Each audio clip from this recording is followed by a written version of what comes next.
Y Combinator's best advice isn't about fundraising or product. It's about one number. And this number is the secret to how Y Combinator batches work. It's the secret that transforms startups into billion-dollar companies, and it's exactly what we used at Doola to go from startup to scale up, serving over 10,000 founders on 175 countries with an 8-figure plus run rate. Hey, I'm Arjun, CEO and founder of doola.com, a venture-backed tech startup here in New York City, backed by Y Combinator that's raised over $13 million.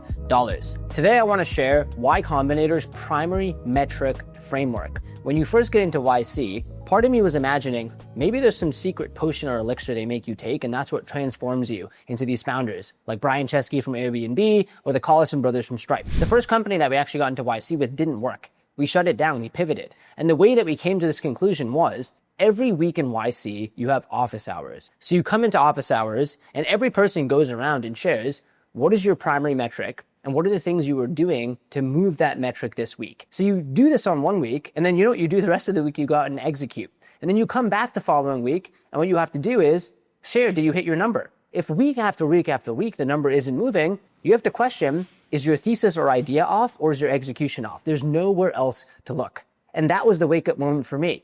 Holy crap. The magic and sauce of YC is picking a primary metric, sharing it publicly, and then making it visible with accountability and coming back to it every single week. The first is isolate the one metric that matters most. Y Combinator forces you to pick one metric. This is the metric that if you were to look at this, you could actually at a bird's eye view understand how the business is doing. For 99% of businesses, this should be revenue. Recurring revenue or revenue depending on your business model. It shouldn't just be signups or web visits. It has to be the metric which ties the most closely to value creation. And ultimately, if someone's paying you, that is an exchange of value for money. If you and your company know your primary metric, you can run every decision. What should we build? Oh, what helps us move the primary metric more? It becomes such a powerful tool for prioritization. Another way to put this is it kills shiny object syndrome. I think of startups as climbing mountains with false summits, because you climb a summit, then realize, wait, there's 10 more summits. And you realize there's more summits in different directions than when you started. But the key is to focus on your summit. And I find that picking a primary metric actually makes it really easy to stay laser focused. Now, I want to call out a quick common mistake here. The common mistake is picking a vanity metric or being scared about revenue, saying, oh, but all the users matter, because if we get the users, we'll get revenue. Yeah, that's true, but that means users would be a secondary metric. An important metric, it's a top of funnel metric, but the revenue, and if not revenue, product usage should be number one. Again, I would force yourself to really pick a revenue metric here. Okay, step 2 of the framework is commit to 7% weekly growth. During YC, the what here is they actually said the goal is to grow at least 7% per week. Now, the reason why is because when you're starting out, you might have 100 customers. 7% growth is pretty easy. It's 7 additional people that week. And you might think 7 is a lot, but the point is if you're building something people need that the market doesn't serve, people should be clamoring for your solution like a watering hole in the desert. People will need it. They need it like they need water. They're grabbing you by their shirt collar. The other cool thing here is that this just shortens your feedback loop. You now have a primary metric and you have a growth number. That's all you need to fixate on for the following week. Now, in terms of the why, I need to show you this image from Paul Graham. He has an essay called Startup Equals Growth, and we'll put it on the screen here. This is the power of compounding. Compounding to me is the 8th wonder of the world. The human brain just doesn't understand compounding. But here's what's wild. If you literally grow at 1% per week, let alone 7%, you can almost double your business in a year. Now, if you look at this, if you grow 7% per week, you can 33x your business in a year. Now, a common mistake here is I do think you should have annual goals. Without annual goals, you're like a ship going in circles. I share that image every week in our all hands. I actually think you should have monthly goals too. But I think as a startup, you need to be thinking weekly. Things move so quickly. So I'd say a common mistake here is just defaulting to annual or monthly or quarterly. Have a weekly goal. Lastly, here's a quick win. Right now, you can even pause the video, depending on what stage you're at.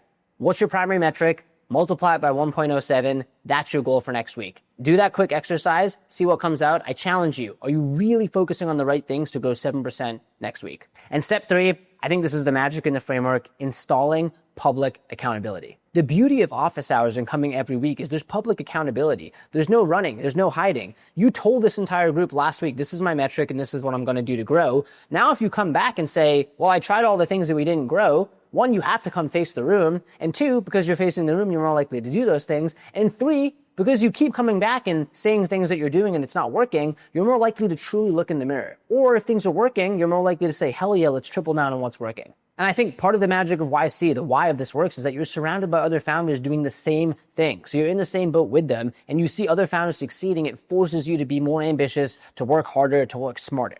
Now, the how here is you can recreate this even if you're not in YC. The way we do this, every single week in our company All Hands, we share our primary metric. It doesn't matter if they're good or bad.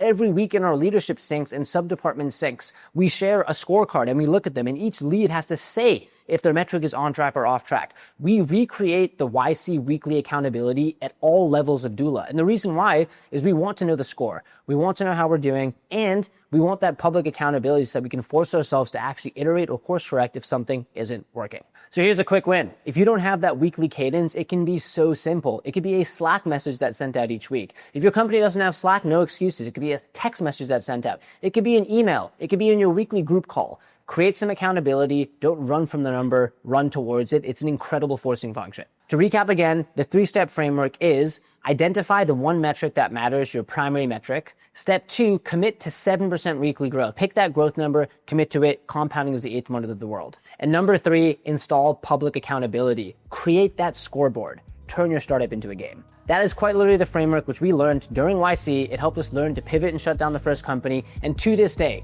5 years later, Doola still follows this same framework with weekly goals every single week. This is what I call the YC primary metric framework.